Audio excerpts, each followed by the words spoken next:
Newly crowned undisputed heavyweight champion Alexander Usyk, bibida sa pelikula ni The Rock Dwayne Johnson.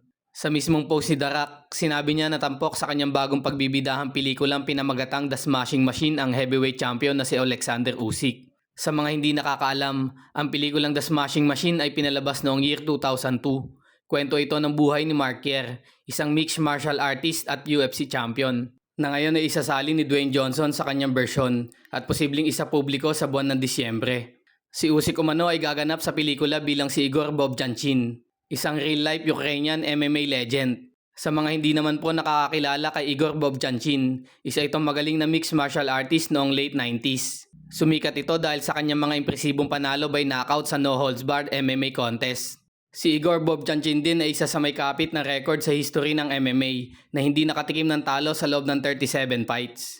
Sa pagganap ni Usyk sa role na ito ay labis nagpapasalamat si Dwayne Johnson dahil pinaunlakan siya ni Usyk na gampanan ng role ng kanyang kababayan sa pelikulang kanyang pagbibidahan. Biro pa ni The Rock kay Usyk ay sana hindi mabasag ang kanyang panga sa kanilang pagtutuos sa pelikula. Sa kabilang balita mga kaboksing, matapos i-anunsyo na kanselado na ang sagupan sa pagitan ni Jake Paul at Iron Mike Tyson ngayong July 20 dahil sa pagkakaroon ni Tyson ng ulcer at napilitang mag-withdraw na lang sa laban.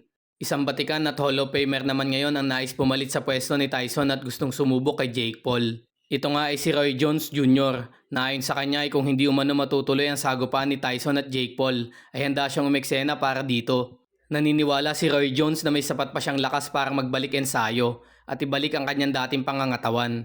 Tiniyak din niya na bibigyan niya ng magandang laban si Jake Paul at ang mga manonood. Dagdag pa ni Jones na para sa kanya hindi naman malakas itong si Jake Paul at para lamang itong kapatid ni Tyson Fury na si Tommy Fury. Update naman mga kaboksing sa pagkatalo ni Deontay Wilder labang kay Zhilei Zhang. Nagsalita na nga po ang ina ni Wilder na si Deborah Wilder na gusto niya na itong tuluyang magretiro sa pagboboksing.